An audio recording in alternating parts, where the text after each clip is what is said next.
అందరికీ నమస్కారం అండి. ఓం నమో నారాయణాయ. అందరూ ఎలా ఉన్నారండి? బాగున్నారని కోరుకుంటున్నాను.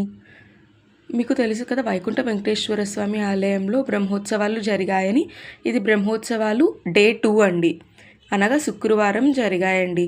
శుక్రవారం మహాలక్ష్మి అమ్మవారికి అష్టోత్తర శతనామావళి, కుంకుమ పూజ, మహిళలచే లక్ష్మీ అష్టోత్తర శతనామావళి, లలితా పారాయణం, మణిదీప వర్ణ స్తోత్రం, ఇలా అనేక కార్యక్రమాలు జరిగాయండి. ఆ రోజు అమ్మవారికి చాలా విశిష్టమైన మహాలక్ష్మి హోమం కూడా జరిగిందండి. హోమం అనంతరం పూర్ణాహుతి కార్యక్రమం కూడా జరిగింది. సాయంత్రం స్వామివారికి హాయగ్రీవ పూజ, అలాగే పుష్ప అలంకరణ పూజ జరిగిందండి. మీకు ఎవరికైనా తెలుసా హాయగ్రీవ పూజ అంటే ఏంటో? ఇన్ కేస్ మీకు ఎవరికైనా తెలిస్తే కమెంట్ సెక్షన్లో మెన్షన్ చేయండి. హాయగ్రీవ స్వామి అనేవాళ్ళు సరస్వతీదేవికి విద్యని అందించారండి. He is the god of education. అలానే స్వామివారికి హాయగ్రీవ పూజ, అలాగే విష్ణు సహస్రనామం జరిగాయండి.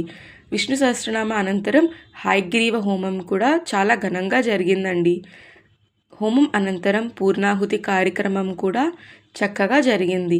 ఈ హోమంలో అనేక మంది విద్యార్థులు, అలాగే ఉద్యోగానికి కోరుకుంటున్న వాళ్ళందరూ కూడా వచ్చారు. హోమం అనంతరం స్వామివారికి పుష్పాభిషేకం కూడా జరిగిందండి. ఓం నమో నారాయణాయ.